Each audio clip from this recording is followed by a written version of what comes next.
पालिकेच्या बागेमध्ये बसल्या होत्या काही मैत्रिणी, हसत रडत करत होत्या साऱ्याच नवऱ्याच्या गाण्याने. पालिकेचं बाग म्हणजे महानगरपालिकेचा बागेत है ना.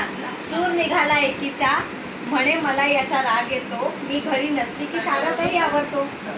मला पाहून गेल्या होतो, नुसता हात आवरून बसतो, म्हणून मला याचा राग येतो. त्यावर दुसरी बोलली, तुझं तरी बरं बाई, तुझं तरी बरं बाई, समजत नाही कोणाला काही. मी घरी नसलं की माझं सारं घर बोलतं आणि एक दिवस आवरलं यांनी ते याचं काय जातं, म्हणून मला याचा राग. बरोबर आहे ना. पहिला हिशोब मी माझाच लावला, कारण माझा नवरा मी घरी नसली की आवडतो.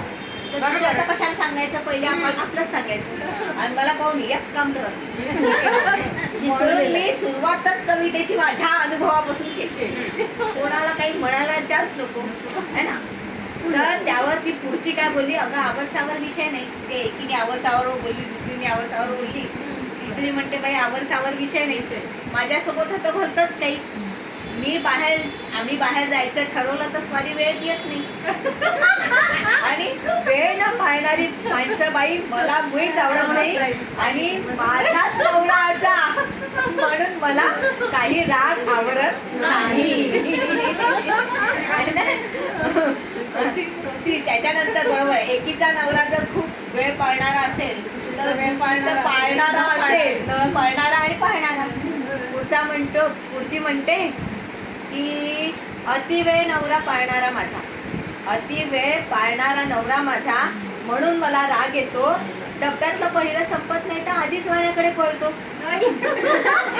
दुसऱ्याच्या कार्यक्रमात उत्साहानं जातो बाई, इतक्या घाईनं नेणारा नवरा वैताग आणतो, आणि म्हणून माझा राग मला आवरता येत नाही.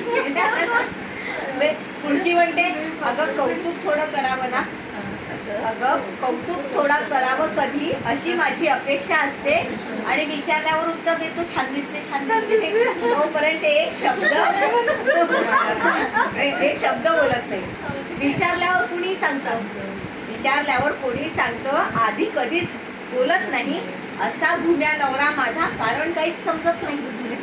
त्यावर पुढची अजून म्हणते की अगं नवऱ्याने जास्ती कौतुक करू नये, असं माझी आई म्हणते.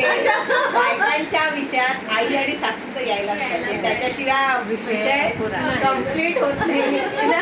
म्हणते की अगं नवऱ्यानं जास्त कौतुक करू नये, असं माझी आई म्हणते. आणि हा म्हणजे तिचा नवरा उठता बसता कौतुक करतो, याचं कारण समजत नाही. डोक्याचा भुगा होतो बाई, बाहेर काही सुरू तर नाही. की बाहेर काही सुरू तर नाही, कारण असं म्हटलं जातं की ज्या पुरुषांचं बाहेर काही असतं त्या बायकोला शंका येऊ नये म्हणून खूप छान आहे, खूप छान आहे, तू खूप छान आहे वगैरे असं म्हटलं जातं. असं ऐकलंय बा है ना.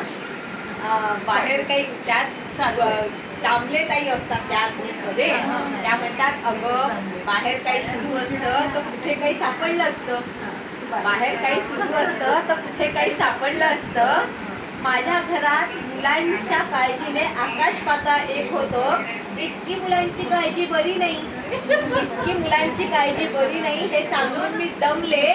माझं ऐकतील तर ते कसले दमले. आणि आमचे हे पिकत घरी म्हणजे एकाला मुलांची काळजी, तर पुढच्या घरचं चित्र वेगळं राहिलं. ते म्हणतात की आमचे हे पितात भारी, लक्षात काहीच राहत नाही. म्हणजे इतके पितात की लक्षात काहीच राहत नाही. कारण आधी जे बोलले ना की मुलांची काळजी इतकी ना, हे म्हणतात की आमचे हे पितात भारी, लक्षात काहीच राहत नाही. मुलांचं सांगावं की आईचं त्यांच्या, फरक काहीच पडत नाही. फरक आहे. जळली मेली ती दारू, पुढची म्हणते जळली मेली ती दारू, नको नको ते आठवून देते. त्या आईने असं केलं, तुझ्या आईने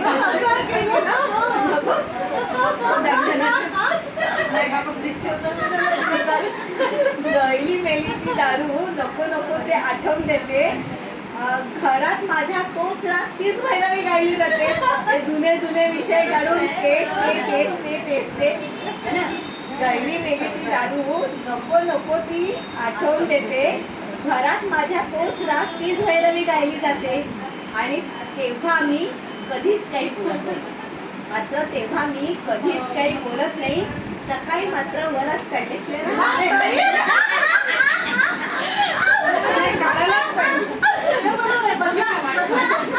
सकाळी मात्र वरात काढल्याशिवाय राहत नाही. आता या सगळ्या बायकांची चर्चा सुरू असताना इथे एक आजी होते. तिथेच जवळ दुर्वा तोडत होत्या एक आजी. पालिकेच्या बागेत आहे ना, तिथेच जवळ दुर्वा तोडत होत्या एक आजी. पुढे म्हणाल्या, पोरींनो किती ग ही काळजी आहे ना. उन्हाळा हिवाळा पावसाळा ऋतूंचा तो स्वभाव असतो. थोडं थंड थोडं गरम संसारात चालत असतं, बरोबर ना. उन्हाळ्याची गोष्ट मग मी तुम्हाला सांगितलं की उन्हाळ्यात ताप आणि पावसाळ्यात सुरू झाली की थंडी है ना. थोडं थंड थोडं गरम हे संसारात चालत असतं. हीच तब्येत संसाराची सुदृढ याचं होतच असतं. Welcome madam. खरं सांगू का पोरींनो, पुरुषाचं फक्त नाव आहे. आजी म्हणते खरं सांगू का पोरींनो, पुरुषांचं फक्त नाव आहे. त्याला खरं सांगू का